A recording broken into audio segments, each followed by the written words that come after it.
fantastic. That was great. You have a wonderful voice. That is powerful. Thank you. Yes, ma'am. Lisa Marie Presley, everybody.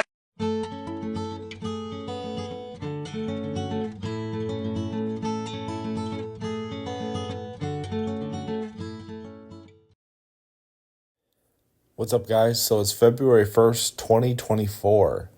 On this day in 1968, Elvis had his first child, Lisa Marie Presley. February 1st, 1968. And I want to make a little video remembering this day. Now, this particular video here, don't mind the little watermark from my Instagram. I made this video, I think, within the first week of her death this last year, 2023. I just want to share some of my thoughts with you guys, and I think a lot of you can relate to what I want to express in this video. And if you do, comment below and chat with me about it. The thing that I think the most when I reflect on Lisa's life is, one, she definitely had some of her dad's talent.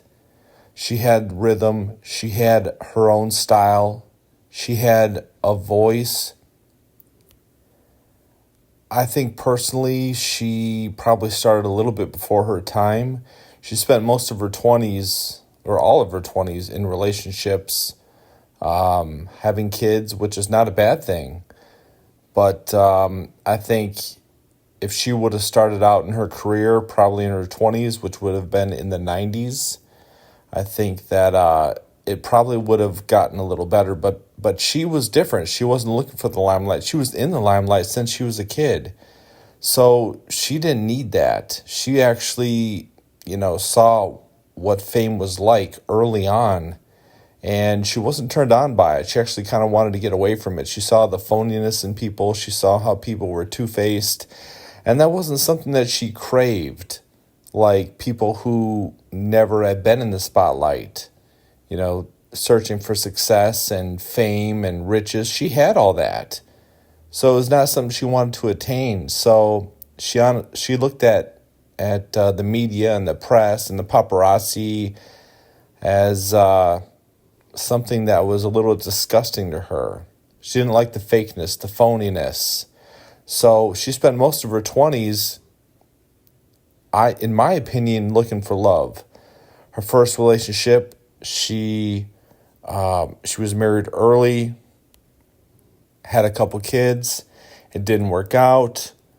Then she says later that she went with Michael Jackson, hoping that maybe a man that was somewhat on her caliber as far as fame and having finances, who wouldn't be intimidated by her finances and the Presley name, everything that came with Elvis, came along with her.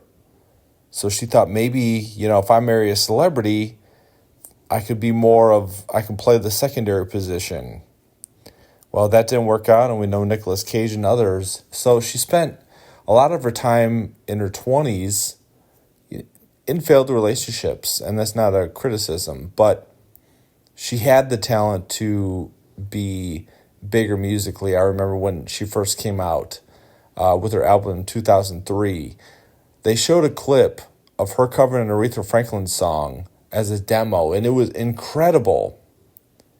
That being said, you don't know what you have sometimes until you don't have it anymore. And I wish going back, I would spend a little more time focusing on Lisa, on her career, on what was going on with her personally. I mean, just a few years before, she lost her son, Benjamin, and that was sad. But she was such a sweet person, really, at heart. I loved her smile. Whenever she smiled, it reminded me of Elvis, and I wish she wouldn't ever cover her smile. It seemed like she was kind of hiding her smile a bit at times, but I think she was just super sweet. She had a lot to deal with. I don't think she got the love and affection from her mom. It seemed, especially from reading certain things, that her mom, Priscilla, kind of pushed her off into the Scientology church, which Lisa ended up rejecting later on. And there were reports that Priscilla's husband in the 80s did some things to her that were not so great. So Lisa didn't have a great upbringing. That's unfortunate for her because she didn't deserve any of that. If Elvis would have been around, it would have been much different. She had to deal with loss early on. This day I remember her, and I wish that she was here. I wish that she was able to find peace in her life. And us as Elvis fans, we realized the loss of really the last connection to Elvis that we had. Yeah, we have Lisa's kids, but Lisa herself was Elvis's actual daughter, and we're sad that she's gone.